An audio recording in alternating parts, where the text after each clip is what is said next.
입니다. 아멘. 오늘 우리에게 주신 하나님 말씀은 사도행전 2장 32절부터 36절까지 말씀입니다. 에코가 많이 들어간 것 같아요.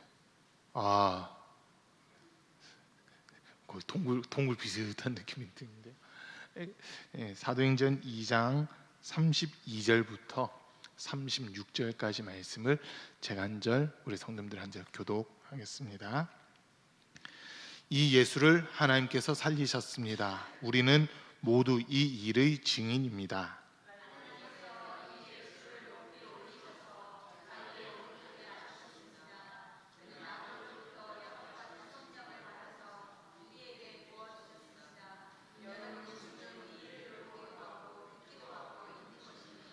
다윗은 하늘에 올라가지 못하였으나 그는 이렇게 말하였습니다.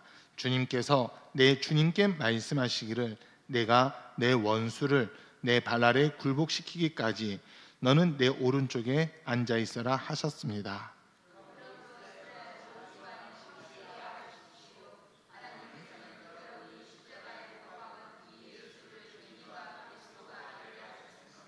아멘. 오늘도 주 앞에서 함께 예배드리는 모든 성도님들 주의 사랑으로 환영하고 또 진심으로 축복합니다. 우리 주변에 계신 분들에게 주의 사랑으로 사랑합니다, 축복합니다 하고 인사하겠습니다. 주의 사랑 사랑합니다, 축복합니다. 주의 사랑 사랑합니다, 축복합니다. 갑자기 날씨가 아침 저녁으로 추워진 것 같아요. 오늘 지난밤에 창문 요만큼 열고 잤거든요. 요만큼 열고 잤는데 여기로 바람이 엄청 많이 들어가지고 춥더라고요, 새벽에. 여러분 감기 걸리지 않도록 주의를 하셔야 될 것 같습니다. 갑자기 환절기가 확 찾아와가지고 그저께까지는 에어컨 켜고 잤거든요. 근데 어저께는 바깥 날씨가 선선하기 때문에 그냥 창문을 열고 자려고 했더니 추워서 창문을 닫았어요. 닫았는데도 춥더라고요. 그래서 이럴 때 감기 걸리겠구나 싶은 그런 마음이 좀 많이 들었는데, 어쨌든 우리 성도님들 감기 걸리지 않도록 또 코로나 걸리지 않도록 주의를 하셔야 될 것 같습니다. 또 기도해 주셔서 박성 목사님하고 심상순 사모님, 그리고 또 저희 그 전함 박은준 간사가 오늘 이렇게 캄보디아로 출국을 했고요. 아마 지금 캄보디아에 도착을 했을 것 같아요. 지금 좀 5시간 정도 이렇게 걸리는데 오전 11시에 이제 비행기 탑승하고 했기 때문에 아마 지금 도착을 하셨을 것 같습니다. 그곳에서 얼만큼 계실지 모르겠는데, 저희한테도 얼만큼 있는다 얘기를 안 하셔서 얼만큼 계실지 모르겠지만은 그래도 우리 성도님들이 생각나실 때마다 또 이렇게 기도해 주시기를 좀 부탁드립니다. 지난주에 이제 우리가 왜 주의를 지켜야 합니까? 라는 제목으로 말씀을 들었습니다. 그 구약 시대 때는 안식일을 지키다가 이제 예수님의 죽음과 부활을 이유로 우리가 주의를 지킨다라고 하는 이런 말씀이었는데요. 안식일을 지킨다라고 했을 때는 하나님이 창조주이시다라고 하는 것을 인정하는 그 부분이 강하고요. 주의를 지킨다라고 했을 때는 이제 예수님의 죽음과 부활을 통해 우리가 구원을 받고 예수님께서 구원을 완성하신 날 주 앞에 나와서 예배 드린다라고 하는 이런 개념으로 우리가 받아들이면 됩니다. 그러면서 이제 말씀을 통해서도 이 주님이 우리에게 말씀을 주실 때 주일, 이제 구약 시대 때는 안식일이라고 했지만 그 주님의 날을 거룩하게 구별해서 주님 앞에 온전히 드려야 된다라고 하는 이런 말씀들을 우리가 좀 들었습니다. 이제 이사야 58장 13절 14절에 있는 말씀과 또 느헤미야 13장 5절 위에 있는 말씀들을 통해서 어떻게 주의를 지켜야 되는 건지 그런 것들도 우리가 말씀을 좀 들었습니다. 그리고 이제 이번 주일 해운대 성령 집회가 이렇게 예정돼 있잖아요. 그러다 보니까 주일 오후 예배를 이제 우리가 따로 모이지 않고 가기로 했는데 지금 막 여러 소리들이 들려가지고 어떤 소리들이 들리냐면요, 오후에 예배가 없으니까 딴 데 가야지, 피곤하니까 해운대는 안 가야지, 막 이런 분들이 지금 일단 이 소리들이 막 들리는 거예요. 막 이제 고민이 되는 거예요. 성도님들로 하여금 그냥 죄지으세요 할 수는 없고, 그래서 혼자 지금 막 고민하고 있는 부분이 주일날 오후 예배를 드리고, 그러니까 해운대 가신 분들은 해운대 먼저 가시고 해운대 안 가신 분들은 우리 교회에서 예배를 드리고 나는 늦게라도 출발을 해야 되나, 진짜 지금 그 생각까지 하고 있거든요. 그 생각을 하고 있어요. 왜냐면 성도님들 죄짓게끔 하면 안 되니까. 주님의 날인데 아싸 예배 없다 놀러 가지 이런 분도 분명 계셨고요. 아 오랜만에 드디어 예배 없으니까 이제 쉬면 되겠다 지금 이런 분들도 계시고요. 아예 해운대 간다니까 다른 약속을 잡으신 분들도 지금 계신다고 하는 이런 얘기들이 들리다 보니까 되게 속상하더라고요 이게. 왜냐면 주의 날이라고 했잖아요. 예배 시간만이 아니라 주님의 날 자체를 구분하셨기 때문에 어쨌든 이날 말씀 듣는 거 예배 드리는 거 이런 거에 집중을 해야 되는데, 말씀 듣는 거 예배 드리는 거 성도를 신방하는 거 이게 아닌 다른 일을 하겠다는 분들이 막 계시다 보니까 지금 막 고민을 하고 있어요. 근데 오늘 이감남 권사님 낮에 그러시는 거예요. 이제 연세가 많으신 분들은 못 가시다 보니까, 연세가 많으신 분들 또 몸이 불편하신 분들은, 이런 분들은 사실 안 가는 게 아니라 못 가는 거잖아요. 못 가신 분들은 한 번 더 예배를 드리고 싶으신 거예요. 그러니까 이감남 권사님, 목사님 그럼 주일날 점심 먹고 좀 빨리라도 그냥 예배 드리고 목사님 가시면 안 되냐고 막 그런 얘기를 하셔가지고 지금 제가 고민해 보겠습니다라고 대답을 했어요. 그냥 고민해 보겠습니다 대답을 했고, 그래 지금 어쨌든 이게 또 각 기관별로 가신 분들 이렇게 좀 알려달라고 했는데, 지금 저한테 연락 온 거는 마리아 여성교하고 우리 김영주 권사님한테만 제가 연락을 받았어요. 그러다 보니까 이게 지금 얼마나 가는지 파악도 안 되고 있고 이러다 보니까 진짜 주일날 오예배를 드려야 되나 지금 그 생각이 상당히 이렇게 많이 올라오고 있는 그런 중이라는 거 이렇게 말씀을 드립니다. 어쨌든 해운대 집회 가실 분들은 먼저 가시면 돼요. 그날은 우리 그래서 오예배 따로 안 드리시더라도 해운대 집회 가신 분들은 먼저 가시면 되는데, 해운대 집회 안 가신다는 분들 때문에 지금 제가 고민하는 거거든요. 무슨 말인지 이해되시죠? 해운대 집회 안 간다 하시는 분들은 그냥 방치를 하면은 하나님 앞에서 제가 직무유기를 하는 것 같고, 무조건 데리고 가면은 어쨌든 그곳에서 같이 예배도 드리고 기도할 수 있는, 이 지역을 위해서라도 또 함께 기도할 수 있는 그게 되는데, 안 가시게 되면 이분들이 틀림없이 죄를 범할 것 같거든요. 그래서 고민을 하고 있다고 하는 거 이렇게 먼저 말씀드립니다. 우리가 주일이라고 했을 때 이제 주일 이거를 이제 좀 풀어서 보면 주의 날 또는 주님의 날 이렇게 이야기를 하잖아요. 구약 시대 때는 주의 날이라고 하는 개념들이 좀 강한 것들이 뭐냐면 심판의 날로 많이 받아들였습니다. 구약 시대 때는 심판의 날. 그런데 성경을 우리가 자세히 다시 읽어보면 하나님께서 행하시는 일들은 구원과 심판 두 가지가 같이 이루어집니다. 믿는 성도들에게는 구원의 일을 이루시고 믿지 않는 자들은 심판의 일을 이루시는 그 모습이 분명하게 기록되어 있거든요. 이사야 61장 1절과 2절 말씀 한번 좀 띄워주시고요. 이사야 61장 1절 2절 말씀인데요, 말씀 한번 같이 읽어봅니다. 주 여호와의 영이 내게 내리셨으니 이는 여호와께서 내게 기름을 부으사 가난한 자에게 아름다운 소식을 전하게 하려 하심이라. 나를 보내사 마음이 상한 자를 고치시며 포로된 자에게 자유를, 갇힌 자에게 노임을 선포하며 여호와의 은혜의 해와 우리 하나님의 보복의 날을 선포하여 모든 슬픈 자를 위로하되. 3절도 띄워주세요. 3절도요 같이. 무릇 시온에서 슬퍼하는 자에게 화관을 주어 그 죄를 대신하며 기쁨의 기름으로 그 슬픔을 대신하며 찬송의 옷으로 그 근심을 대신하시고 그들이 의의 나무 곧 여호와께서 심으신 그 영광을 나타낼 자라 일컬음을 받게 하려 하심이라. 자, 이게 마지막 때 주의 날에 이루어진 일들이란 거예요.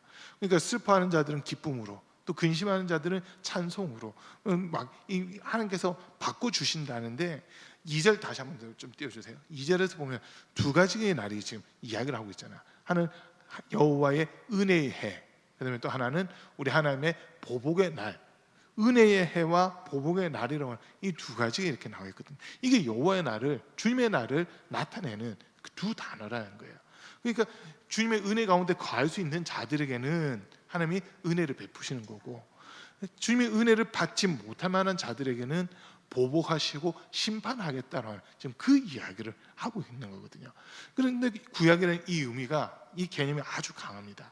특별히 이스라엘 백성들이 받아들일 때 주의 날이다라고 했을 때는 은혜의 해 이런 것보다는 사실 심판에 대한 것이 더 강조되는 이런 부분들이 있었어요. 근데 금방 읽은 말씀을 누가복음 4장인가 5장에서 보면 예수님이 안식일에 이제 세례요한에게 세례 받으신 공생을 시작한 지 얼마 안 돼서 회당에서 이 본문을 읽으시는데 의도적으로 제일 뒷부분에 은혜의 해는 말씀하시는데 보복의 날은 빼고 말씀을 읽으시는 그 장면들이 기록되어 있거든요. 누가복음 4장인가요? 5장인가 한번 띄워줘 주실래요? 이 부분을 찾아 읽으셨다라고 하면서 되어 있는 부분이 이 부분만 읽어볼게요. 같이 읽습니다. 주의 은혜의 해를 전파하게 하려 하심이라 하였더라. 보세요. 주의 은혜의 해를 전파하게 하려 하셨. 그러니까 보복의 날이라고 하는 그 개념은 예수님에게서 빠졌어요. 왜? 예수님이 이 땅에 오신 진짜 목적은 모든 사람을 구원하기 위해서 이 땅에 오셨다고 한 거거든요. 그러다 보니까 이 보복의 날 또는 심판의 날이라고 하는 것은 예수님이 다시 오실 때는 이게 이루어지는 거고, 이 땅에 초림했을 때 육신을 가지고 오셨을 때는 은혜의 해를 선포하시고 구원을 이루기 위해서 이 땅에 오셨다라고 하는 지금 그 말이 되는 거예요. 그리고 죽음과 부활 이후에 이제 승천하셨고 언제 오실지 모르지만 점점 가까이 오실 날이 점점 가까이 다가오고 있는데, 예수님께서 이제 다시 오실 때는 믿는 성도들에게는 은혜의 해를 선포해서 영생의 자리에 천국 잔치에 참여하게끔 해주시는 거고, 믿지 않는 자들에 대해서는 심판을 하시고 보복의 날을 선언하시는 지금 이런 모습들이 이어진다고 하는 거거든요. 이게 주의 날이라고 하는 개념이에요. 자, 그런데 오늘 우리가 읽은 말씀 36절 말씀 다시 본문의 말씀을 보면요, 본문 36절 다시 한번 읽어봅니다. 그러므로 이스라엘 온 집안은 확실히 알아두십시오. 하나님께서는 여러분이 십자가에 못 박은 이 예수를 주님과 그리스도가 되게 하셨습니다. 하나님께서 이 예수님을 주님과 그리스도가 되게 하셨다는 거예요. 그러니까 이 주일이라고 했을 때는, 주일 또는 주님의 날 이렇게 이야기할 때는 주님이 누구시냐 이걸 우리가 먼저 봐야 된다는 거거든요. 구약시대 때 주님은 무조건 하나님 한 분밖에 없었어요. 하나님 한 분밖에 없었는데 이제 예수님의 죽음과 부활을 통해서 하나님이 예수님을 주님으로 그리스도로 세워주셨다라고 하는 지금 이 말씀을 우리가 하고 있는 겁니다. 자, 성경에 분명 죽었다 살아난 사람들의 이야기가 많이 기록되어 있습니다. 근데 그 어떤 누구에게도 우리는 주님이라는 호칭을 쓸 수가 없거든요. 엘리야가 사르밧 과부의 아들, 죽었던 그 사르밧 과부의 아이를 살려요. 또 이제 엘리사도 역시 자기를 이렇게 잘 챙겨줬던 수넴 여인의 아이들을 살리는 그 일이 있었잖아요. 또 신약 시대에 와서 보면은 예수님이 살린 사람들이 있습니다. 백부장 야이로의 딸, 12살 된 야이로의 딸, 난리다굼 하면서 이렇게 일으키신 적이 있었고요. 또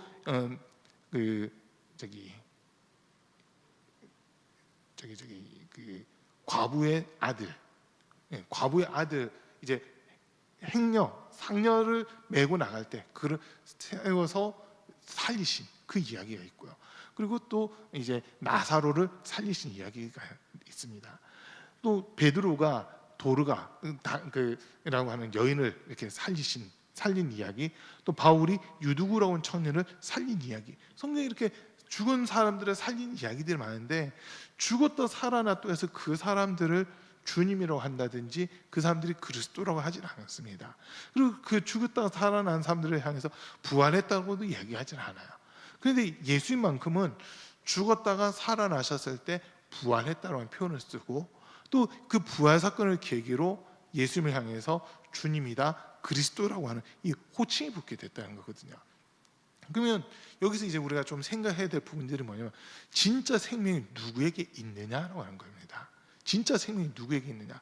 다른 사람들은 금방 제가 쭉 언급했던 이 다른 사람들은 거의 다 그냥 전부 다 예수님을 제외한 나머지 사람들은 죽었다 살아날 때 본인들 스스로가 살아난 것이 아니라 누군가에 의해서 살아납니다. 엘리야에 의해서, 엘리사에 의해서, 예수님에 의해서, 베드로에 의해서, 사도 바울에 의해서, 이렇게 누군가에 의해서 살아났지만 예수님은 스스로 일어나셨다라고 우리가 그렇게 고백을 하는 거거든요. 그리고 좀 더 보면은 사도행전 2장 23절과 24절, 그러니까 또 띄워주세요. 그냥 사도행전 2장 23절 24절인데요 한번 같이 읽습니다. 그가 하나님께서 정하신 뜻과 미리 아신 대로 내준 바 되었거늘 너희가 법 없는 자들의 손을 빌려 못 박아 죽였으나 하나님께서 그를 사망의 고통에서 풀어 살리셨으니 이는 그가 사망에 매여 있을 수 없었음이라. 자, 지금 예수님을 누가 살렸느냐 했을 때 하나님이 살리셨다라고 하는 이 이야기를 합니다. 죽음에 매여 있게끔 할 수 없고 하나님의 본체시고 하나님의 독생자다 보니까 사망에 이길 수 없는 자라는 거예요. 그래서 하나님께서 그를 살리셨다라고 이야기하고, 살리신 것으로 끝난 것이 아니라 살리신 이후에 예수님의 신분을 주님과 그리스도로, 주와 그리스도가 되게 하셨다라고 하는 이 고백을 지금 하고 있는 겁니다. 자, 그러니까 주님의 날, 주일이라고 했을 때는 주님이 누구시냐 이걸 먼저 우리가 알아야 되고요. 그럼 그 주님이 이 날이라고 하는 것은 이 주님에게 있어서 아주 특별한 날을 기념해야 된다는 거거든요. 특별한 날을 기념해야 되는 거예요. 그러면 이제 우리 성도님들 한번 이렇게 보세요. 우리 성도님들 삶 속에도 특별한 날들이 있을 겁니다. 일단 매년 여러분 생일 보내시잖아요. 그죠? 오늘 우리 김용 권사님이 자기 생일날 밥 같이 안 먹었다고 막 삐져 있어요. 6월 30일 날 저한테 제 아내한테 연락을 했대요. 그런데 전 연락을 받은 게 없었거든요. 밥을 먹자 했는데 그날 뭐 바쁜 일들이 있었고 좀 이랬어요. 그날 이승미 집사하고 우리 김용 권사님이 생일이 같잖아요. 6월 30일 두 분이 생일이 같으세요. 그래가지고 밥을 먹자고 하셨었는데 서로 일정들이 안 맞아가지고 밥을 못 먹었거든요. 저는 아직 여유가 있습니다 했는데 아니 이미 지났습니다 하고 막 넘어가시는 거예요. 근데 이제 김영권 선생님도 그날을 특별하게 생각을 하신 거죠. 본인의 생일이고 하다 보니까 죄송해요 권사님 얘기해서 사람들마다 자기 생일을 특별하게 생각해요. 올해 우리 용준이가 얼마나 서운했는지 아세요? 저희가 생일 되면 가족들이 같이 모이거든요. 생일 이제 거의 달마다 저희 가족 이제 아버지 기준으로 해서 보면 11명이잖아요. 은우까지 해서 11명이 있는데 생일을 하다 보니까 두 사람 정도씩 이렇게 겹친 때가 있어요. 겹쳐요. 그러면 아버지랑 저 빼고는 다 두 사람씩 이렇게 거의 겹치는 걸로 돼 있거든요. 그러면 날짜가 완전 이렇게 겹치지 않지만 조금 이렇게 이 차이가 있을 때 두 사람의 생일 근처에 두 사람 생일 바로 지나서든지 이 사이든지 해가지고 가족들이 모여서 밥을 먹자 이런다고요. 그런데 7월달 생일이 두 사람이 있어요. 우리 용준이하고 김혜인 집사님하고가 7월달에 생일이거든요. 용준아 그지? 네, 그 두 명의 생일인데 이제 김혜인 집사님 생일쯤에 하려고 했어요. 같이 식사를 모여서 같이 식사하고 축하하려고 했는데 그때 용준인가 병원 입원하고 막 이랬었잖아요. 병원에 입원도 했지, 막 코로나 돌았지, 전 막 그리고 여름 성경학교가 있지 이러다 보니까 일정이 안 나오는 거예요. 거기다 또 어머니가 병원에 입원하셔가지고 어머니가 이제 병원에 입원하시다 보니까 이게 우리가 뭐 일부러 안 한 건 아니지만은 사정들이 생겨가지고 가족들이 못 모였어요. 그러니까 되게 서운해하는 거예요. 그거 어떻게 해요? 케이크 하나 사줬죠. 가족들한테서 가족들이랑 같이 케이크 해가지고 생일 축하합니다. 그 노래라도 듣고 싶어 했는데 그걸 못 해줬거든요. 그래서 나중에 8월 중순인가 케이크 하나 사가지고 집에서 약식으로 그걸 해줬어요. 그러니까 그래서 기분이 좀 풀리더라고요. 사람들이 자기 생일을 누군가 기억해 준다고 하면 되게 좋아하잖아요. 그렇지 않나요? 부담스러워 하시나요? 저는 생일은 사실 좀 부담됐었거든요. 어릴 때 이렇게 보면 제 생일이 3월 달이잖아요. 학기 초예요. 새학년 되고 나서 아이들이 이제 친구도 아직 알지도 못하는데 생일을 딱 맞아버리니까 사실 생일 잔치 하기가 부담되는 그런 시간들이 좀 있었어요. 근데 대학교 가니까 이 동기들이 학년이 달라도 동기는 끝까지 챙기더라고요. 그러다 보니까 지금도 이제 생일이면 생일 축하한다 하면서 동기들 가운데 몇 명이 뭐 문자도 보내주고 케이크도 띄워줘요. 제가 일부러 그 생일 공개를 안 해놨거든요. 밴드 가입돼 있는 것들도 일부러 생일 공개를 하나도 안 하고, 카톡도 제 생일 공개를 안 했어요. 근데 뭐 성도님들만 알면 된다 해가지고 공개를 안 했는데, 그걸 기억하고 있는 친구들은 그때 또 막 연락을 주더라고요. 그럼 어떻게 해요? 저도 그 친구들 생일 기억했다가 또 보내주는 거예요. 막 보내줘요. 그랬더니 친척들 가운데, 사촌들 가운데 누구는 야, 내 생일 기억 안 해도 되니까 이제 그만해 막 이렇게까지 얘기를 하더라고요. 어쨌든 누군가 내 생일을 기억해주고 챙겨준다고 했을 때는 한쪽은 상당히 고마운데, 또 이게 만약 그 너무 바쁜 일들이 있고 해서 지나가면은 서운해하는 그런 부분들도 있거든요. 서운하는 부분들도 있어요. 그런 거, 이거를 이제 오늘 말씀에 좀 적용을 시켜 보는 거예요. 예수님에게 있어서 가장 특별한 날은 그럼 언제일까라고 한 거거든요. 예수님에게 있어서 제일 특별한 날은 언제일까? 우리가 성탄절을 지키기도 하는데, 예수님이 태어난 생일이라고 할 수 있는 성탄절을 예수님이 더 크게 보실까? 아니면 온 인류를 구원하기 위해 십자가에서 죽으셨다가 부활하신 이것을 예수님은 더 크게 보실까? 이 질문이 주어지는 겁니다. 그 질문에 제가 만약 예수님이라면 생일이 아니라 온 인류를 구원한 이 날을 기억해 달라고 그렇게 말할 것 같아요. 제가 만약 예수님이라면, 왜냐하면 예수님이 이 땅에 오신 목적이 있었잖아요. 모든 사람을 구원하게끔 하기 위해서 예수님이 이 땅에 오셨거든요. 그러니까 예수님이 그 오신 목적이 분명하니까 그 목적을 향해서 예수님은 계속 살아가셨던 거거든요. 육신의 생일이 중요한 게 아니라 예수님은 어떻게 해서든 모든 사람들이 한 사람이라도 더 예수님을 바라보고 영생에 이를 수 있는 믿음 가신 것, 이게 더 중요한 부분이었던 겁니다. 그렇기 때문에 십자가의 죽음을 감당할 힘을 달라고 하나님께 기도하는 이런 모습을 우리에게 보여주신 거였거든요. 그러니까 예수님에게 있어서 가장 소중한 날, 예수님이 가장 길이 기억하고 기념해야 될 날이 언제냐라고 했을 때는 예수님이 죽으시고 부활하심으로 구원을 완성하신 그 날을 기억하는 것이 더 중요하다라는 이 결론적인 말씀을 드리는 겁니다. 자, 로마서 4장 25절 말씀 한번 띄워주시고요. 로마서 4장 25절입니다. 같이 읽습니다. 시작. 예수는 우리가 범죄한 것 때문에 내줌이 되고 또한 우리를 의롭다 하시기 위하여 살아나셨느니라. 예수님 부활의 의미가 여기 있어요. 우리를 의롭다 하시기 위해서 예수님이 다시 살아나셨다는 겁니다. 예수님이 그냥 죽는 것으로 끝났으면 이 땅에 사는 사람들 중에는 의롭다라고 인정받을 수 있는 사람이 한 사람도 없다는 거거든요. 어떤 사람들은 율법을 행함으로써 내가 구원받는다, 의로워진다라고 그렇게 생각하는 사람들도 있잖아요. 근데 예수님께서 그들에게 따끔하게 하신 말씀이 뭐냐면, 너희가 그렇게 생각한다면, 율법을 지켜서 의로워진다라고 생각한다면 너희의 의는 바리새인들보다 더 의로워야 된다라고 하는 그 말씀하세요. 그 말을 이제 바꿔서 얘기하면 우리의 의로는 구원받을 수 있는 사람이 한 사람도 없다, 사실 그 이야기거든요. 그러나 우리의 의로는 구원받을 수는 없지만 하나님께서 의롭다 하시는 사람들은 구원을 받게 되는 겁니다.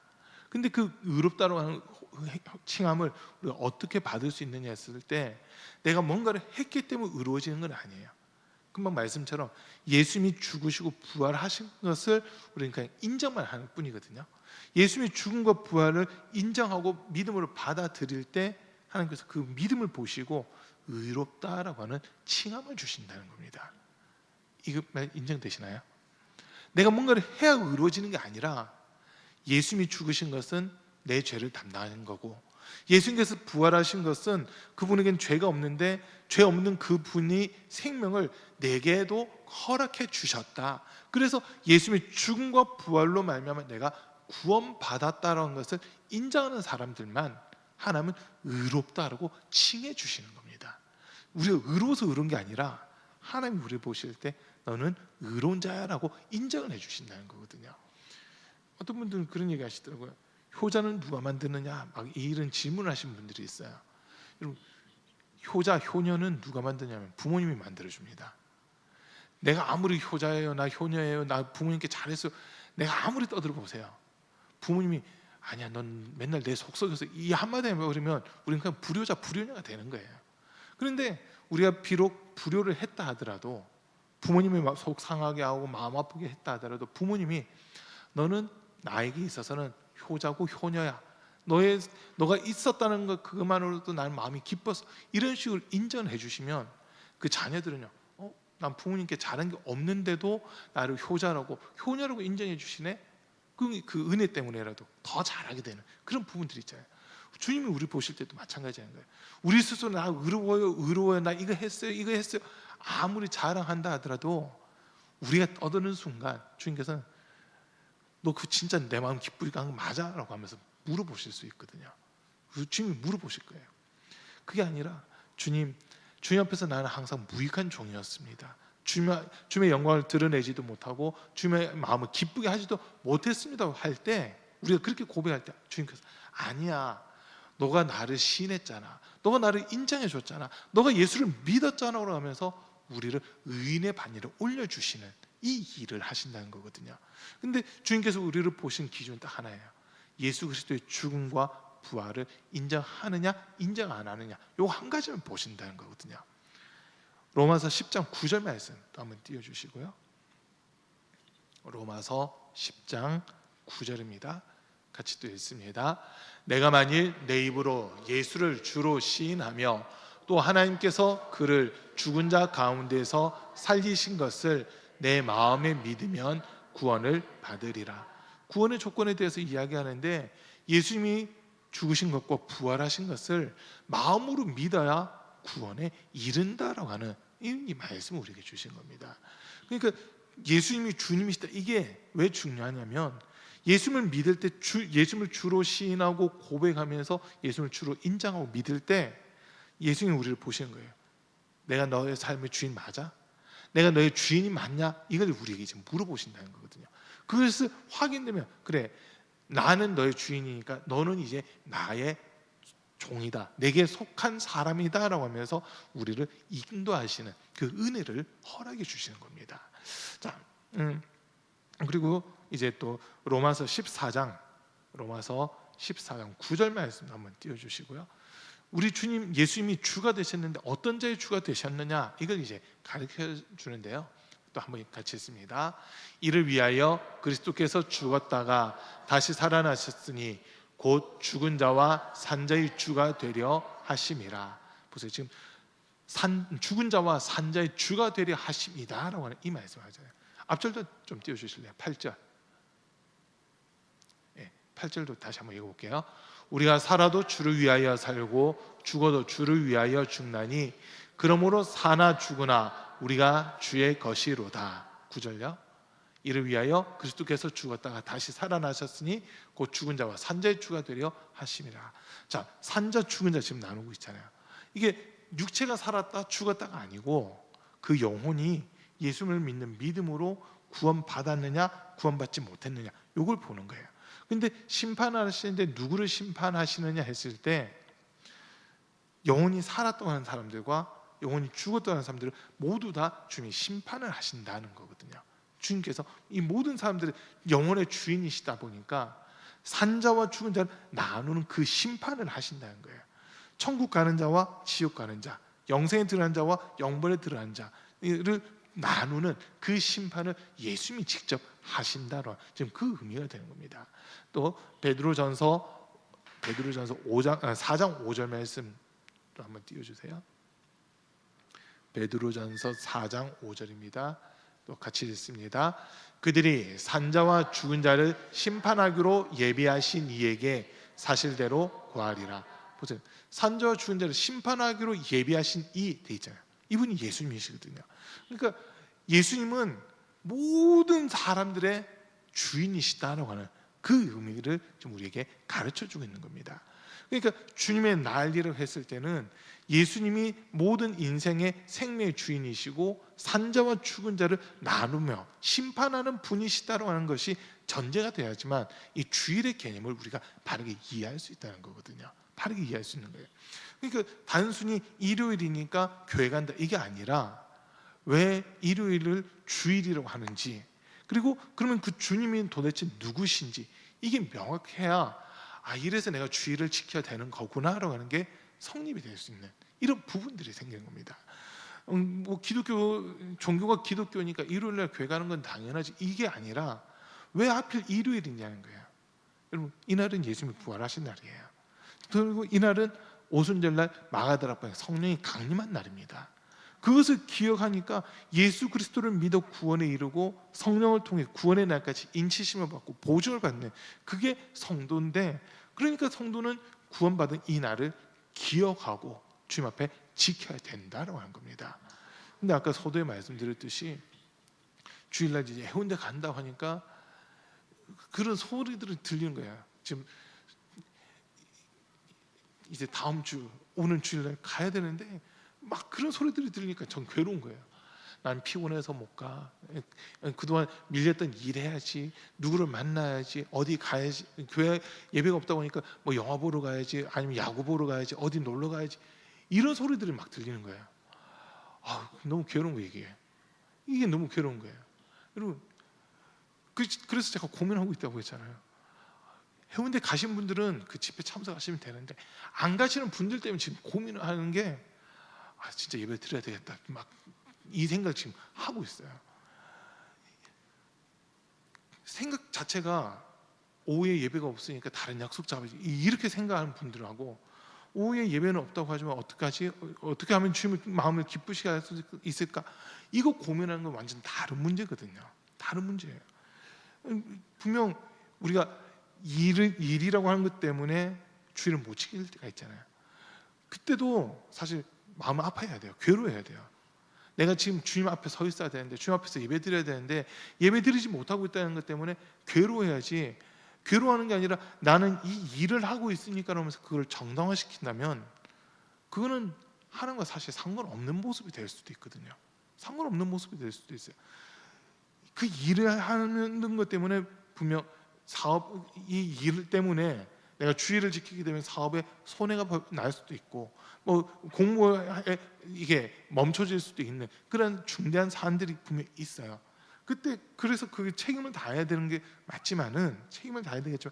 그때 마음은 괴로워야 되는 거예요. 사실 주님의 나를 구원해 주신 그 주님 앞에서 내가 예배를 드려야 되는데 주님의 일을 하지 못하고 지금 내가 여기 나와 있구나라고 하는 것 때문에 사실 마음 아파야 되는 거거든요.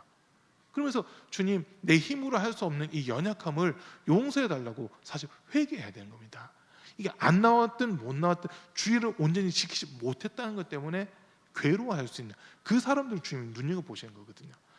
너가 나를 인정하고 있구나.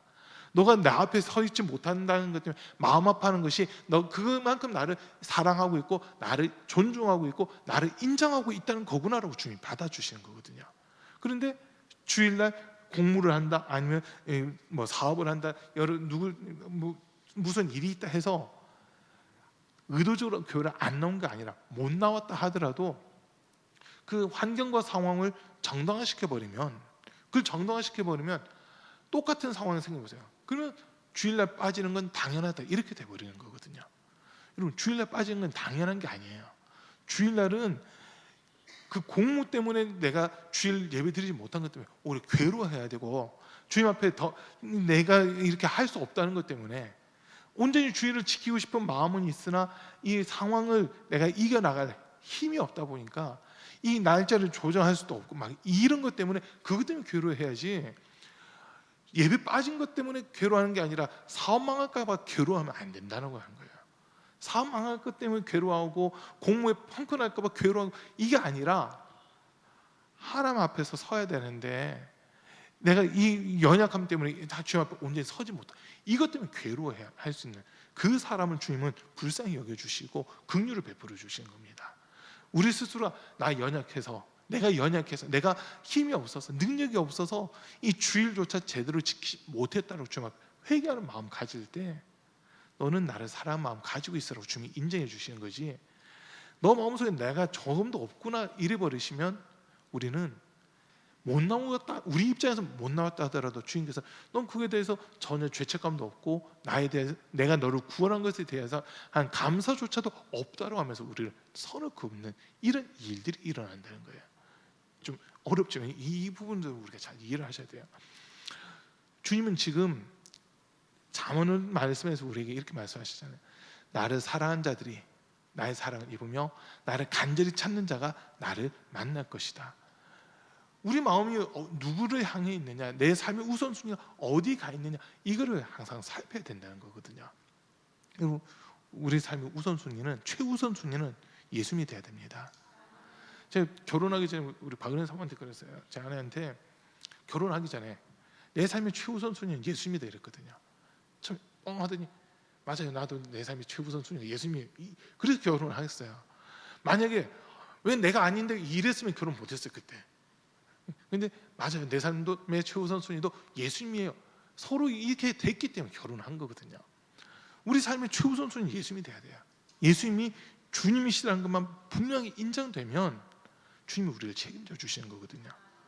그러니까 주님의 예수님으로 말미암아 죄 사함 받고 구원받고 하나님의 백성 되었을 때 그 기쁨 때문에 감사함으로 주님 앞에 나와 예배드리고 주일을 지키고 주일날 주님의 몸된 교회에서 헌신하고 충성하는 이 일들이 이루어져야 되는 겁니다. 앞에서 시키니까 어쩔 수 없이 해야지 이게 아니라, 시키니까 어쩔 수 없이 해야지가 아니라, 그건 군인들이에요. 군인들은 어떻게 따질 수가 없잖아요. 시키면 시키는 대로 해야 되는 게 군인이잖아요. 막말로 까라면 까야 되는 게 군인이에요. 땅 파라면 땅 파야 돼요. 한참 땅 파고 있으면요, 죄송해요, 군대에서 있었던 일이에요. 한참 땅 파래가지고 그날 오늘 과업은 땅 파는 거 해가지고 열심히 땅 팠어요. 진지구축한다고 막 땅을 파래요. 열심히 팠거든요. 4시쯤 되니까 야 다시 메꿔라 이러더라고요. 똥개 훈련시키는 거 아니고 막 간부들한테 제가 따졌어요. 그랬더니 이건 명령이야, 하라면 해 막 이러더라고요. 그래서 실컷 팠던 땅 다시 다 도로 파먹고 그리고 부대 복귀한 적도 있었어요. 와, 그때 진짜 중대장님한테도 막 병장들이 따지려 했거든요. 근데 명령에 한마디에 뭐 따질 수가 없잖아요. 그래서 하라면 그 앞에서 시키니까 해, 이거는 일반 군인들의 얘기고, 우리가 주님의 몸된 교회에서 헌신하고 충성하고 뭔가 이렇게 사역들을 감당해 나가는 것은 예수님으로 말미암아 내가 죄사함 받고 구원받았기 때문에 그 은혜에 대한 감사의 표현이 충성이 돼야 되는 거예요. 감사의 표현이 예배가 돼야 되는 겁니다. 그 감사의 표현이 11조가 되는 거고 헌신이 되는 거죠. 이렇게 나와야 되는 게 맞는 거거든요. 그러니까 우리가 예수님을 어떻게 인정하고 어떻게 생각하느냐, 그거에 따라서 우리가 주의를 지키는 모습이 달라진다라고 하는 겁니다. 달라진다라고 하는 거예요. 평택에서 목회할 때 목사님들한테 제가 야단을 좀 많이 맞았어요. 왜 그렇게 무식하게 하냐고, 막 그것 때문에 야단을 좀 많이 맞았거든요. 이제 주일날 저희가 오전 예배 드리고 오후에 어린이 예배, 중고등 예배 이렇게 드리고, 그 다음에 중고등 예배는 토요일날 드렸어요. 토요일날 드리고 어린이 예배를 오후에 2시 반인가 그때 예배 드렸거든요. 그럼 그 전에 점심 먹고 나서 뭐 하냐면 어른 성도님들, 청년 이상 어른 성도님들이 같이 모여가지고 점심 식사 끝나고 나서 모여서 그날 들은 말씀하고 일주일 동안 어떻게 살았는지 삶의 나눔을 같이 이렇게 쭉 한다고요. 그러면 1시간 내지 1시간 반 정도 시간 지나거든요. 그러면 바로 그 끝나고 이제 정리하고 바로 30분 있다가 어린이 예배를 드려요. 그 어린이 예배 때 차량 운행 제가 다 해야 돼요. 차량 운행하는 사람들이 없었기 때문에 차량 운행 다 하고, 예배 끝나고 나서 또 차량 운행 갔다 와서 저녁 빨리 먹고 저녁 찬양 예배 드리고, 그렇게 하면 주일날 보통 9시에 예배가 다 끝났거든요. 거의 8시 반에서 9시 그때 예배가 끝났다고요. 정신없이 막 그래요. 근데 제가 혼난 이유가 뭐냐면 5시 좀 안 돼서 한 4시 어린 예배 막 끝나려고 할 때 목사님들이 저한테 전화를 해요. 야, 이 목사야, 네, 전화 왔을 때 제가 못 받아요. 어린 예배가 안 끝났기 때문에. 어린 예배 끝나고 나서 전화를 보면 부재중 몇 통 들어와 있길래 목사님께 그 목사님께 전화를 하죠. 그랬더니 목사님 전화하셨어요? 그러니까 밥 먹자, 나와라 이러시는 거예요.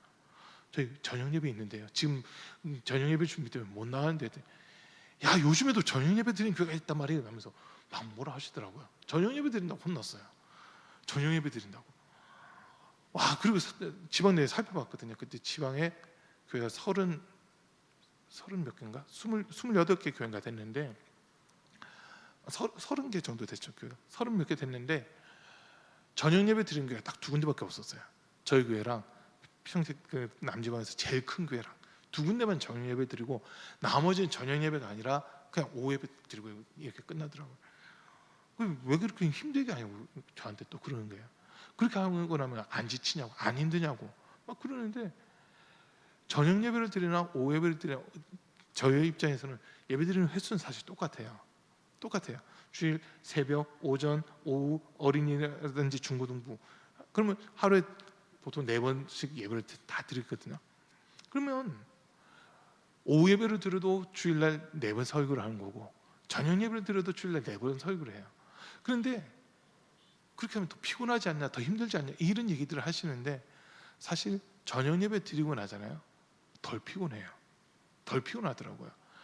오후 예배를 드리고 나서 이렇게 마치 다 정리하고 나면요, 더 피곤한 것 같아요. 더 피곤하더라고요. 그러다 보니까 일단 시간을 낼 수가 없다 보니까 저희가 저녁 예배를 하는 부분들도 분명히 있었어요. 근데 말씀을 다시 놓고 보면 아침과 저녁 이렇게 돼 있거든요. 하루에 상번제, 구약에서 이야기하는 상번제를 보면 하루에 2번 제사를 드리는데, 해 뜨는 이후에 한 번 제사를 드리고, 또 해질 무렵에 한 번 더 제사를 드리는 거, 이게 이제 주일날 드린 예배의 기준이었어요. 그런데 이제 어느 순간부터인가 뭐 좀 더 편한 것을 찾아가고 이러다 보니까 주일 저녁 예배가 점점 없어지고 있잖아요. 벌써 20년 전에 제가 수련목 할 때 분당이라고 하는 그곳, 천당 옆이라고 하는 그 분당에서는 그때도 벌써 매주 오후 예배가 없는 교회도 있었어요. 그때 오후 예배가 없는 교회가 있었어요. 깜짝 놀래가지고 이게 왜 오후 예배가 없어요? 물어보니까 오후 예배는 그냥 가족끼리 가정 예배 드리려고 했어 이러시더라고요. 어른 목사님이신데 가정 예배를 드리려고 했다 이러시길, 진짜 가정 예배 다 드려 물어봤거든요. 안 드리겠지. 목사님도 인정해요. 안 드리겠지. 그런데 형식적으로라도 드리는 사람이 몇 가지 있으니까 그렇게 하라고 했다 이러시더라고요. 그때 이해가 안 됐었거든요. 근데 지금 그렇게 하는 교회들이 엄청 많아지고 있어요. 20년 전에 분당, 강남, 뭐 서울 이런 쪽에서 했던 게 이제 부산까지 내려와서 부산 지역에도 이제 그런 교회들이 많아지고 있다는 얘기를 얼핏 듣고 있거든요. 이 주일은 내가 마음대로 할 수 있는 날이 아니에요. 우리를 구원하신 주님의 날이기 때문에, 이 주님은 아까 우리가 말씀도 봤지만 우리를 심판하실 수도 있고 구원하실 수도 있는 분이시거든요. 우리를 심판하실 수도 있고 구원하실 수도 있는 분. 그러다 보니까 그분의 마음에 맞게끔 우리가 살아가야 되는 겁니다. 느헤미야 말씀 우리가 주일날 잠깐 봤었지만, 장사하려고 하는 사람들이 이제 안식일 전에 성 안으로 막 들어오려고 했을 때 느헤미야가 그 사람들을 막아섰거든요. 그리고 보니까 성 안에 있는 귀족들도 그 사람들에게서 물건을 사려고 하고 장사를 하려고 하는, 물건을 사고 팔려고 하는 이런 모습들이 많이 있었잖아요. 느헤미야가 책망을 한 겁니다. 남유다가 멸망하기 위해서 70년 동안 바벨론의 포로로 끌려갔던 거 기억을 못하냐, 우리가 왜 멸망했는지 아직도 이해를 못하냐 하면서 책망을 한 게, 표면적으로는 우상숭배였어요. 표면적인 부분은 우상숭배지만 조금 안으로 들어가서 보니까 주님의 날, 주님이 영광 받으셔야 될 날인데, 이 날 주님을 섬기지 않고 물건을 사고 팔고 하면서 개인의 사리사욕을 위하는 그런 날로 삼다 보니까 하나님이 무시당하는 이런 일들로 인해서 망했었다라고 하는 그 이야기를 하는 거거든요. 저도 처음에 목회 시작했을 때 제가 목사 안수 좀 빨리 받았잖아요. 31살에 목사 안수 받았거든요. 28살에 수련목 시작하고 3년 동안 수련목 과정 거친 이후에 28, 29, 30 수련목 하고 31살 되면서 목사 안수를 받았어요.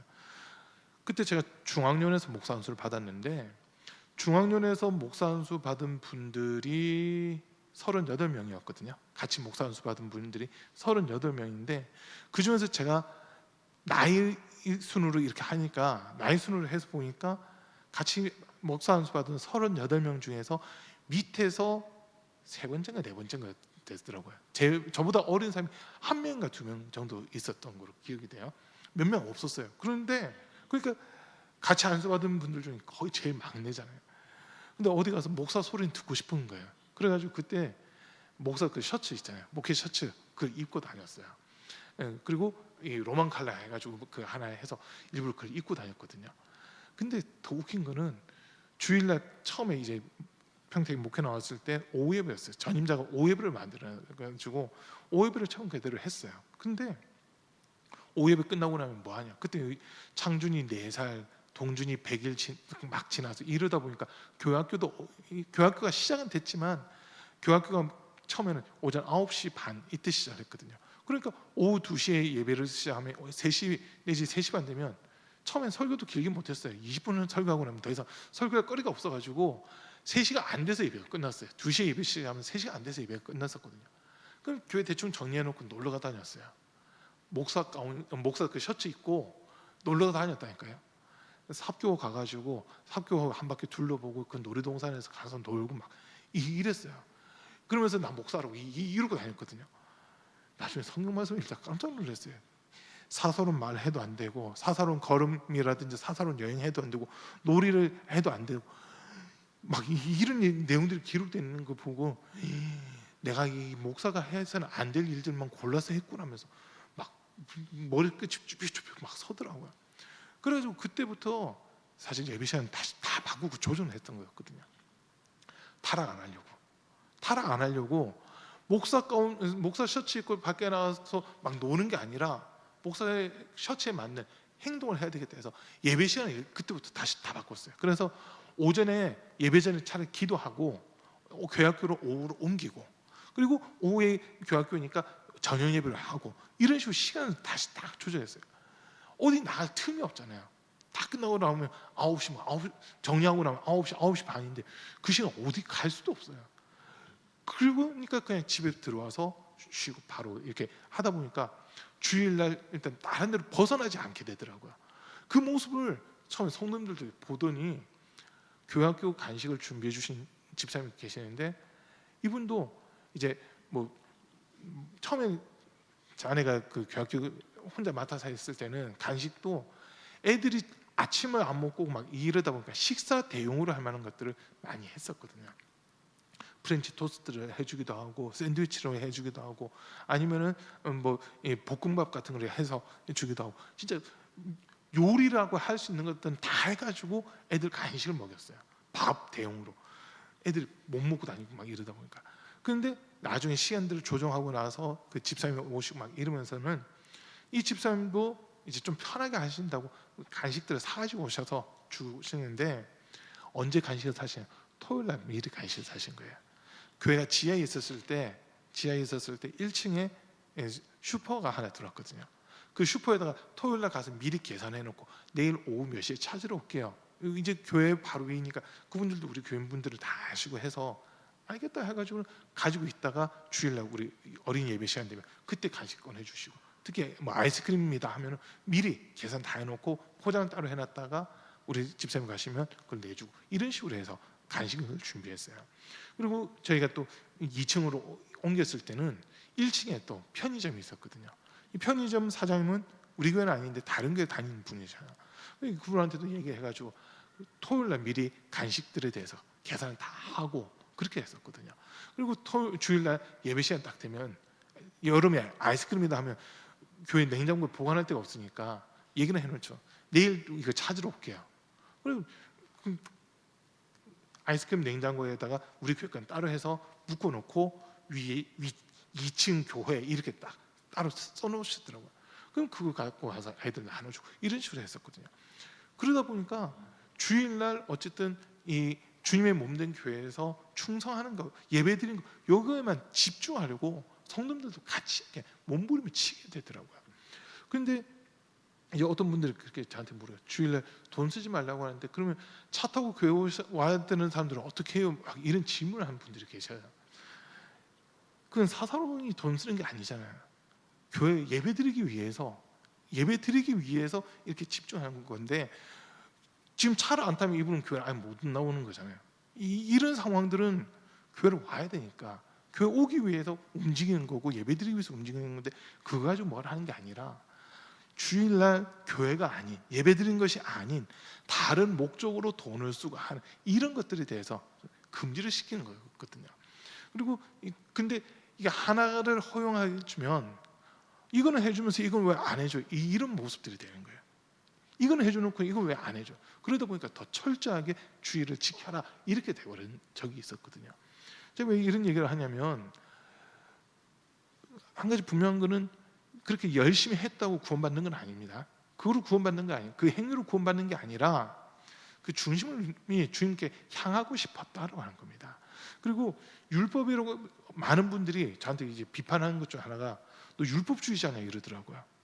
주일날 돈 쓰지 마라, 뭐 어디 여행 가지 마라, 뭐 이런 것들 좀 제재를 하다 보니까 너 율법주의자냐고 그런 얘기까지 제가 들었거든요. 율법주의자가 아니라 예수님도 그러시잖아요.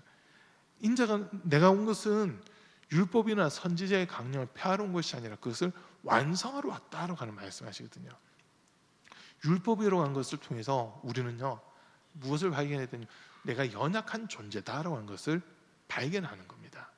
율법을 다 지켰다고 구원받는 게 아니라 율법은 지키면 지킬수록 내가 못 지키는 것들이 많구나 이걸 느끼게 되는 거거든요.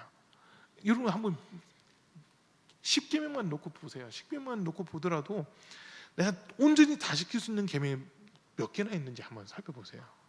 거의 하나도 없습니다. 거의 하나도 없어요. 그냥 쉽게 얘기할게요. 10계명만 놓고 보더라도 하라는 계명이 있고 하지 말라는 계명이 있어요. 한번 여러분에게 질문해 볼게요. 여러분, 하라고 하는 계명을 지키는 게 어려울까요? 하지 말라는 계명 지키는 것이 어려울까요? 하라는 계명이 더 어렵습니다. 왜냐면요, 하지 말라는 건요 그냥 가만히 있으면 돼요. 살인하지 말라 했을 때 그냥 가만히 있으면 살인 안 한 거예요. 간음하지 말라고 했을 때 앞에 여자가 지나가도 그냥 가만히 있으면 간음 안 하는 거예요. 하지 말라는 그냥 가만히 있으면 지키는 거예요. 근데 하라고 한 걸 내가 가만히 있잖아, 어기는 겁니다. 안식일을 기억하여 거룩하게 지키라. 바리새파 사람들, 사두개인들은 그 율법을 지킨다고 주일 안식일날 아무데도 안 가고 하루 종일 그냥 누워만 있어요. 그게 안식일 지키는 겁니까? 그 사람들은 안식일 지키겠다고 안식일날 걸을 수 있는 거리도 정해놨어요. 2km 이내인가 뭐 얼마 이내만 걸어 다닐 수 있대요. 사도행전 1장에서 보면 예수님 승천하시는 장면이 나오는데, 이날은 그날 보니까 안식일이었던 것 같아요. 안식일날 예수님 승천하신 것 같은데, 그 승천하는 날 이렇게 기록되어 있습니다. 안식일에 걸을 수 있는 거리만큼이었다라고 하는 뭐 그런 표현이 이렇게 돼 있거든요. 안식일이라도 걸을 수 있는 그 범위 안에였다. 감람산까지 거리가 그 거리였다라고 하는 그런 표현이 이렇게 나와 있어요. 그러니까 그 표현으로 봤을 때 예수님 승천하신 날이 안식일이었을 수 있겠다 이렇게 추측해 보는 거거든요. 정확하게 계산해 보면 예수님 승천하신 날은 거의 금요일쯤 된다고 보시면 돼요. 거의 금요일, 수요일 내지 금요일쯤 되는 것 같아요. 어쨌든 그런 일들이 있는데 예수님은 그러시잖아요. 살인하지 말라. 마태복음 5장에서 이제 율법들 몇 가지 얘기를 하시는데, 살인하지 말라 했으나 나는 너에게 말한다. 마음으로 형제를 미워하는 자들은 이미 그 마음으로 살인한 거다. 형제를 가리켜서 미련한 놈이라 하면 공에 끌려갈 것이고 나가라고 하면 지옥불에 던져질 것이다라고 이 말씀하시거든요. 자, 지금 요 살인이라는 계명 하나만 놓고 봤을 때 지금 예수님은 살인하지 말라고 하는 계명을 더 느슨하게 하신 겁니까? 더 쪼으신 겁니까? 더 쪼으셨어요. 구약시대 율법은 사람만 안 죽이면 살인하지 말라는 계명을 지킨 거거든요. 근데 예수님은 마음속으로 미워한 것도 살인이라고 하시니까 빠져나갈 수가 없는 더 이렇게 율법을 강화시키고 있는 이 모습이에요. 자, 두 번째로 이제 예수님이 간음하지 말라고 하는 말씀하시잖아요. 모세가 너희에게 준 율법에 간음하지 말라 했다. 근데 난 너희에게 이른다. 이성을 볼 때 음욕을 품고 너희가 이성을 바라보고 있다면 그건 이미 너희 마음으로 간음한 거다라고 하는 이 말씀하시거든요. 구약의 율법은 내가 행동을 했냐 안 했냐로 판단하는 거였어요. 정죄하고 판단해요. 근데 예수님은 했냐 안 했냐보다도 그 마음의 생각까지도 이제 보시는 거였죠. 마음속으로 음욕을 품고 이성을 쳐다봤다. 그러면 그거 자체가 이미 마음으로 간음을 했다는 거예요. 육체적인 간음을 안 했어도 마음으로 간음을 했다는 거예요. 이 그물을 이제 원양어선 타고 하신 분들 보면 우리가 통조림 참치 같은 걸 보면은 다랑을 해서 엄청 큰 물고기잖아요. 참 다랑을 해서 엄청 큰 물고기. 그런 큰 물고기 잡을 때는 그물에 이 구멍이 넓어도 상관없어요. 큰 물고기를 잡을 거니까. 큰 그물의 이 간격이 그물 코라고 하나요? 이게 간격이 넓다는 거는 작은 물고기들은 그냥 거기로 다 빠져나간다는 소리거든요. 구약의 율법이 마치 그 참 다랑을 잡는 그런 그물처럼 그냥 느슨한 그런 그물이었다면, 예수님은요 조그만 멸치 잡는 그물들 있잖아요. 조그만 멸치 잡는 그물처럼 아주 촘촘한 그런 그물을 가지고 그 잣대로 들이대신다는 거거든요. 빠져나갈 구멍이 없어요. 빠져나갈 수가 없게끔 율법을 더 강화시키고 있습니다. 자, 근데 중요한 거는 율법 지켰다고 구원받는 건 아닙니다, 분명. 그런데 반대로 율법을 내가 대놓고 무시하고 율법을 안 지키는데 그 사람 구원받을 수 있느냐는 거예요. 율법을 주신 거는 하나님의 백성답게 살아가라고 하는 그런 의미에서 주셨고, 그런데 그걸 하다 보면 나는 율법을 지킬 수 없는 연약한 자구나라는 것을 깨달으면서 내 힘으로는 할 수 없습니다, 주님 도와주십시오 하면서 주님께 매달리게끔 하는 이런 부분들이 있는 거거든요. 그러니까 지금 주일에 대해서 제가 말씀드린 것도, 내가 의도적으로 주일을 범하는 거는 이건 하나님은 어떻게 하실지 하시겠죠. 그런데 아까 말씀드린 대로 의도적으로 주일을 범한 건 아니지만 못 나오는 경우들이 있잖아요. 우리 입장에서 못 나오는 경우들이 있어요. 그 경우들까지라도 아까 말씀대로 마음 아파해야 된다는 거예요. 이 상황들을 당연시하는 것이 아니라, 이 상황으로 인해서 내가 주님 앞에 서 있지 못하고 주님 앞에 예배드리지 못하는 것 때문에 마음 아파할 때 좀 그 중심을 보시면, 너가 그래도 나를 인정하고 있구나, 너가 내 사랑 안에 들어오고자 하는데 이 상황을 너가 이겨나갈 수가 없구나라고 하면서 주님이 우리에게 긍휼을 베푸시는 이런 모습들이 있다는 거거든요. 우리가 주님 사랑 안에 들어가려고, 또 주님의 말씀을 따라가려고 몸부림은 쳐야 돼요. 다 지켜라가 아니라 하려고 몸부림은 치되 우리의 힘으로는 할 수 없다는 것을 인정하면서 주님의 도움을 구해야 되는 겁니다. 자, 이제 말씀 정리할게요. 우리가 주일 이렇게 이야기할 때 주일을 좀 더 말을 풀어서 보면 주의 날 또는 주님의 날 이런 개념이었어요. 그럼 주님이 누구시냐 했을 때 분명 예수님이시지만, 예수님이 주님이 될 수밖에 없었던 것은 죽음에서 부활하신 이 사건으로 말미암아 우리의 죄를 담당하고 십자가에서 죽으셨으나 예수님 죄가 없기에 하나님이 사망에 매이지 못하게 하시고 예수님을 살려주심으로써 우리의 주와 그리스도가 되셨다는 겁니다. 사람들마다 자기에게 가장 중요한 날, 가장 특별한 날을 계속 기억하고 싶어하는 그 마음이 있듯이, 우리 예수님께서도 우리와의 관계 속에서 가장 중요한 날이 이 주일, 사망 권세를 깨뜨리시고 또 죄의 문제를 해결해 주신 이 날을 주님은 기억을 하고 있다는 거거든요. 1년에 한 번 부활절이 아니라 매 주일을 지키는 것은 하나님께서 우리에게 베풀어 주신 그 은혜, 예수 그리스도를 통해서 우리에게 보여주신 구원의 기쁨을 우리가 계속 기억하는 그런 의미가 있는 겁니다. 그러니까 이날만큼은 내가 주님 앞에 나와서 몸을 보이면서 예배를 드리는 것이 맞다는 거죠. 제가 2019년에 이 수술을 받았어요. 담낭하고 담도가 눌러붙어 버려가지고 급성 담낭염이었는데, 염증 수치가 엄청 높이 올라가고 하면서 이제 병원에서 원래 이걸 복강경으로 수술을 하는데, 복강경 하기 전에 염증 수치가 높으니까 이 염증을 잡고 수술을 하자 이러더라고요. 그래서 어떻게 염증을 잡느냐 물어보니까 몇 가지 방법이 있더라고요. 막 호수를 몇 개를 연결시켜서 이렇게 염증을 그 소변줄도 차고 뭐 이러면서 이렇게 몸 안에 있는 독소라든지 이런 것들 빼내는 그런 게 한 가지가 있고, 또 그냥 약물로서 주사 맞고 약물로서 이렇게 염증을 잡는 방법이 있고, 뭐 몇 가지 이 얘기를 하는데, 저한테는 그러는 거예요. 아직 젊으니까 그냥 약으로 해서 항생제를 투여해가지고 그거로 이제 좀 잡고 수술하자 이랬어요. 알아도 했죠. 보통 이 담낭 수술을 하면은, 담낭 절제 수술하면 1시간 반이면 끝난대요. 복강경으로 해가지고 구멍 3개, 배꼽에 하나, 명치에 하나, 옆구리 하나 이렇게 구멍 3개 뚫어가지고 복강경으로 하면 담낭이 쉽게 제거되는데, 저는 병원에 입원해 있는 동안 염증 잡는다고 했지만 열이 2번인가가 40도까지 올라왔었거든요. 2번인가 40도까지 올라오면서 담낭하고 담도가 눌러붙어 버렸어요. 하나가 돼 버렸어요. 이게 따로 이렇게 있어야 되는데 눌러붙어 가지고 이게 분리가 안 되는 거예요. 그러다 보니까 복강경으로 구멍 뚫었다가 1시간 반 후에, 보통 수술 끝난 그 시간에 병원에서 막 방송이 나오더래요. 이영훈 환자의 보호자 수술실로 들어오세요. 부산대 병원이었거든요. 수술실로 들어오세요. 깜짝 놀라가지고 들어갔더니 막 그 수술실 복장 있잖아요. 머리에 두건부터 시작해서 앞에 의사들 그 앞에 그 방호복 입는 거 그런 게 다 착용하고 마스크 쓰고 그렇게 들어오라는 거예요.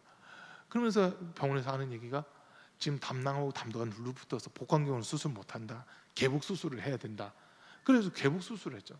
와, 이 수술 다 끝나고 나왔는데 8시간인가 걸렸대요. 8시간인가 8시간 반이 걸렸어요. 근데 그때 제가 있었던 병실이 안병동이었거든요. 다들 무슨 암이냐고 막 난리가 났었죠. 암 환자들 수술할 방법하고 암 환자가 아닌 사람들 수술 방법이 다르더라고요. 암 환자들은 근육의 손상을 최소화해야 된대요. 그래서 근육이 없는 곳으로 이 배를 가른다면은 직각으로 이렇게 잘라가지고 수술을 하거든요. 암 환자들은. 근데 저는 명치부터 옆구리까지 대각선으로 그냥 쫙 잘라가지고 한 20cm 정도를 대각선으로 잘라가지고 수술을 한 거예요. 그 수술이 금요일날 됐나? 토요일날 됐나? 금요일날인가 수술했거든요. 목요일인가 금요일날 수술을 했는데 이 근육을 다 찢어 놓으니까 일어나지를 못하는 거예요. 일어나지를 못해가지고 그 주일날 원래 남성교회 지방 남성교회 원로회였나 그랬거든요. 교회에서. 그래서 설교도 해야 되는데 수술실에서 나오는 순간에 제 귀에 딱 들린 첫 마디가 개복 수술을 했어요. 이 말이 들려요. 정신도 없는 상황에서 개복 수술을 했대. 큰일 났다. 주일날 설교해야 되는데 설교 어떻게 하지? 이제 그거 가지고 제가 막 걱정한 거예요. 그래서 주일날 일어나려고 해봤는데 이 배 근육을 다 찢어 놓으니까 일어나지를 못하는 거예요. 일어나지 못하는 거예요. 그래가지고 그날 설교를 제가 못했어요. 주일을 못 지켰어요. 그때 너무 속상하더라고요. 그 병원에서 혼자 울었어요. 아내도 이제 예배 시간 1시간 좀 전에 교회 간다고 가고 혼자 남아 있는데 이거 뭐 화장실 가고 싶어도 갈 수가 없잖아요. 일어날 수가 없으니까. 와, 근데 몸이 힘든 건 둘째고 목사인데 주일날 지금 병원에 누워 있는 이 모습 때문에 혼자 막 울었어요. 되게 속상하더라고요. 예배를 못 드린다는 게 너무 속상하더라고요. 자, 지금 저 같은 경우는 안 나간 게 아니라 못 나왔잖아요. 못 나왔어요. 그런데 그 못 나온 상황 때문에라도 주님 앞에서 속상하더라고요. 이런 모습들이 우리한테 있어야 된다는 거거든요. 나 당연히 배 찢었는데 어떻게 교회가 못 가, 이게 아니라 이걸 당연시하는 게 아니라 이런 상황 때문에 못 가고 있는 내 모습, 주님 앞에서 예배를 드려야 되는데 예배 드리지 못하고 있다는 것 때문에 속상해서 제가 그때 막 한참 울었었거든요. 갔다 와가지고 제 얼굴 보더니 왜 얼굴 부었냐고 한참 울어가지고 얼굴이 부을 정도로 진짜 속상하더라고요. 우리가 그런 마음 가지셔야 돼요. 최소한 그런 마음 가지셔야 돼요.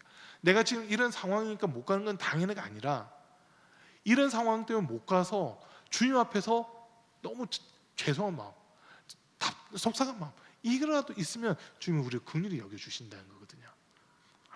그렇지, 너 힘으로 할 수 없지. 너 힘으로 할 수 없기 때문에 내가 너를 도와줄 거야. 이게 주님의 응답이거든요.